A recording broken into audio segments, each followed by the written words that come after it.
दोस्तों बिहार चुनाव के नतीजे आ गए हैं। ऐसे नतीजे देखने के बाद किसी को भी यकीन नहीं हो रहा। राजद को यह यकीन नहीं हो रहा कि हमारे इतने कम कैसे आए, वहीं कांग्रेस को यह यकीन नहीं हो रहा कि हमारे इतने भी कैसे आ गए। या तो विन है या तो लन है। दोस्तों इस चुनाव में हर तरह के बयान आए हैं, हर तरह के गाने चले हैं, हर चुनाव की तरह हर तरह के वादे भी किए गए हैं। चुनाव पूरा होने के बाद राष्ट्रीय जनता दल के एमएलसी सुनील सिंह ने कहा था कि अगर काउंटिंग में गड़बड़ी हुई तो बिहार को नेपाल बना देंगे। अब नतीजों के बाद ये हो सकता है कि उनको ही नेपाल जाना पड़ जाए। अरे बाप रे, ये तो धोती खोल रहा है। खैर इस पूरे चुनाव के दौरान महागठबंधन को सबसे बड़ा डेंट अगर किसी ने दिया है तो एक्सपर्ट्स कह रहे हैं कि भाई दो पार्टियों ने दिया है, पहली तो कांग्रेस और दूसरी वीआईपी। जहां कांग्रेस का स्ट्राइक रेट उनकी सीटों के रेशियो के हिसाब से उतना भी नहीं था जितना सबने एक्सपेक्ट किया था। पिछले दिनों हमने एक वीडियो में आपको बताया था कि पिछले कुछ चुनाव में कांग्रेस ने अपने गठबंधन में अपनी स्ट्राइक रेट से भी ज्यादा सीटें मांगी पर परफॉर्म नहीं कर पाई। इसका सीधा नुकसान उसके गठबंधन को हुआ, उस गठबंधन की लीडिंग पार्टी को हुआ। यूपी में समाजवादी पार्टी और अब बिहार में राजद को यह स्वाद मिल चुका है। अब बोर्ड पर सभी आंकड़े देखेंगे तो आपको पता चल जाएगा कि फाइनल नतीजों में भले ही कुछ ऊपर नीचे हो, लेकिन राजद के गठबंधन को सबसे बड़ा नुकसान कांग्रेस से हुआ है।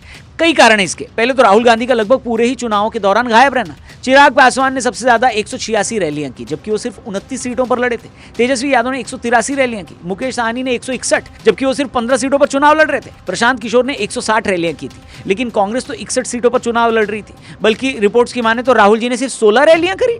उसमें भी राहुल गांधी जी ने वोट चोरी और छठ महापर्व को जो बोला वो बातें बिहार की धरती से की और बिहार को शायद पसंद नहीं आई। जिन सीटों पर भी कांग्रेस और राजद को अपनी सोशल इक्वेशन को बनाना था, राहुल ने उसकी ही बैंड बजा दी। दूसरा सबसे बड़ा फैक्टर वीआईपी पार्टी निकली, जिनका स्ट्राइक रेट भी कांग्रेस से खराब निकला। ये वही मुकेश सहनी है जिनके लिए डिप्टी सीएम की कुर्सी नाक की लड़ाई बन गई थी। इनको भी जितनी सीट दी गई ये भाई साहब उसकी आधी भी नहीं जीत पाए। ये वीडियो बनने तक ये जितनी सीटों पर ट्रेल कर रहे हैं उतनी भी शायद जीत में कन्वर्ट नहीं होंगी। लेकिन सबसे बड़ा पोपट अगर किसी का इस चुनाव में हुआ है तो वो है प्रशांत किशोर। उनके ऑफिस से ऐसी ऐसी आवाजें आ रही है भाई साहब, मैं बता रहा हूं आपको। मेरा तो इतना लाइफ खराब हो गया है, इतना लाइफ खराब हो गया है। इन्होंने कई चैनल्स पर दावा किया था कि अगर जेडीयू इस चुनाव में 25 सीटें भी जीत लेगी तो ये राजनीति छोड़ देंगे। जेडीयू को तीर सिंबल को 25 से ज्यादा सीट नहीं आए और आई तो आप राजनीति छोड़ देंगे? छोड़ देंगे जी। तो आप बताइए क्या ये राजनीति छोड़ेंगे या फिर जो जनरली नेता लोग का आदत होता है कि जो बोलते हैं वो नहीं करते और जो नहीं बोलते वो डेफिनेटली नहीं करते हैं? क्या लगता है छोड़ेंगे नहीं छोड़ेंगे? नहीं।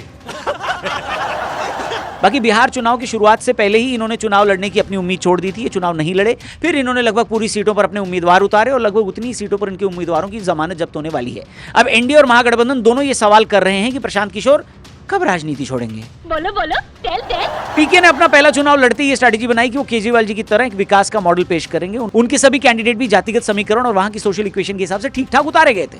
शुरुआत में प्रशांत किशोर ने सोशल मीडिया पर भी अपनी और अपनी पार्टी की सबसे बढ़िया छवि बनाई, लेकिन वो तभी तक रही जब तक भाजपा, जदयू, राजद और कांग्रेस ने अपने रिसोर्सेज जमीन पर नहीं उतारे।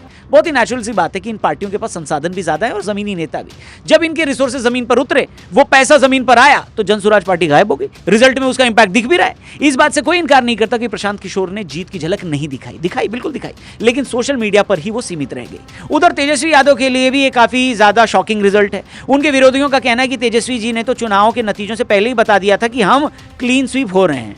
इस बार तो क्लीन स्वीप हम लोग हो रहे हैं। राजद के लिए तो भाई साहब किस्मत इतनी खराब थी कि जिनके साथ रेस में उतरे उनके अलावा सभी लंगड़े घोड़े निकले।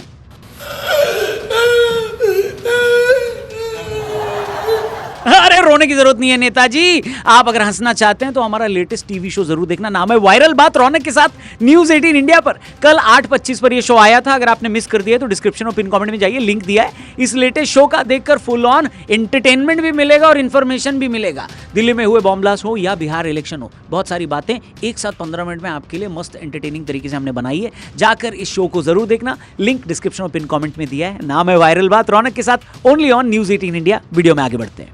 भाई राजद की सपोर्टिंग पार्टियों का तो क्या ही हाल है, हमने आपको बता डाला है। खुद राजद का क्या हाल है ये भी सुनने वाली बात है। राजद के अंदर सबसे पहले तो उनके जमीनी कार्यकर्ताओं ने जो किया वो पूरे बिहार को शुरू में डराने के लिए काफी था।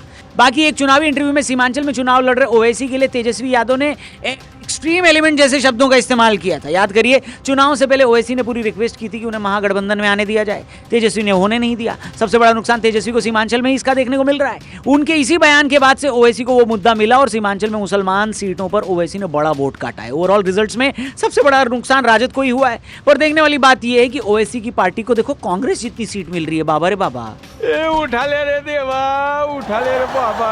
बाकी खेसारी लाल यादव ने चुनावी नतीजों से पहले कहा था कि अब ब्रह्मा भी उनको चुनाव नहीं हरा सकता। सकते। फिलहाल ये वीडियो बनाने तक वो अपनी सीट से 5000 वोट से पीछे चल रहे हैं। जदयू के नेताओं का कहना है कि अब टाइम आ गया है वो नीतीश कुमार को ही ब्रह्मा मान लें।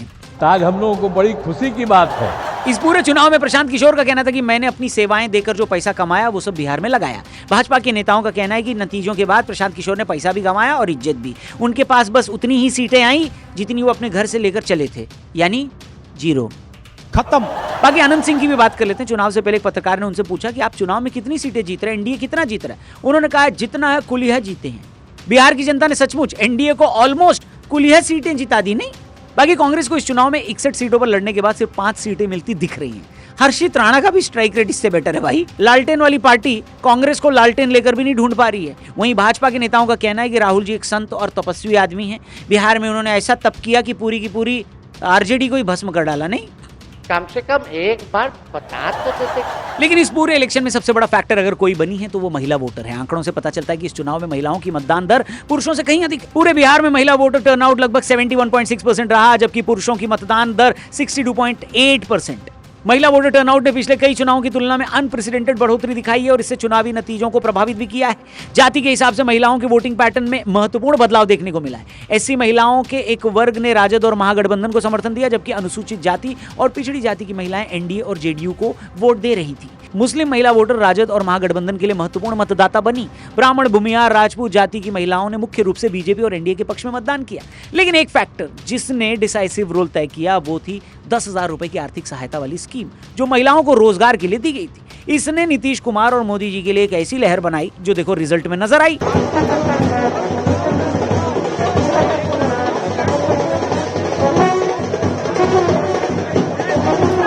बाकी लोकसभा चुनाव में अब की बार 400 पार तो नहीं हो पाया, लेकिन बिहार चुनाव के रुझानों में एनडीए के लिए वीडियो बनाने तक अब की बार 200 पार हो चुका है। आज मैं फिर कहना चाहता हूं, मैं कहूंगा अब वापस नहीं आएगी कट्टा सरकार।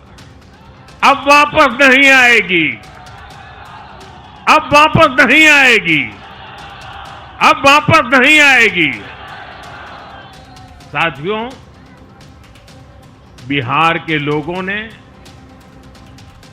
विकसित बिहार के लिए मतदान किया है। बाकी फाइनल रिजल्ट जैसे ही आएगा उसके ऊपर एक और वीडियो हम बनाएगा। इसी चैनल पर वो वीडियो आएगी, उसको देखने के लिए आप प्लीज जरा सब्सक्राइब वाला बटन दबा देना। हेलो, बाकी जाने से पहले डिस्क्रिप्शन में लिंक दिया हमारे लेटेस्ट टीवी शो का, जिसका नाम है वायरल बात रौनक के साथ, जिसमें हमने दिल्ली में हुए बम धमाके और बिहार चुनाव पर भी बहुत सारी बातें की। फुल ऑन एंटरटेनमेंट और इन्फॉर्मेशन दोनों मिलेगी इस नए शो में, जो अगर आपने टीवी पर मिस कर दिया है, जो कल रात 8:25 आया था, उसको अब आप यूट्यूब पर देख सकते हैं। लिंक उस शो का दिया है हमने डिस्क्रिप्शन और पिन कमेंट में, जाकर जरूर देखना। नाम है वायरल बात रौनक के साथ, ओनली ऑन न्यूज़ 18 इंडिया। इस चैनल को भी सब्सक्राइब करना।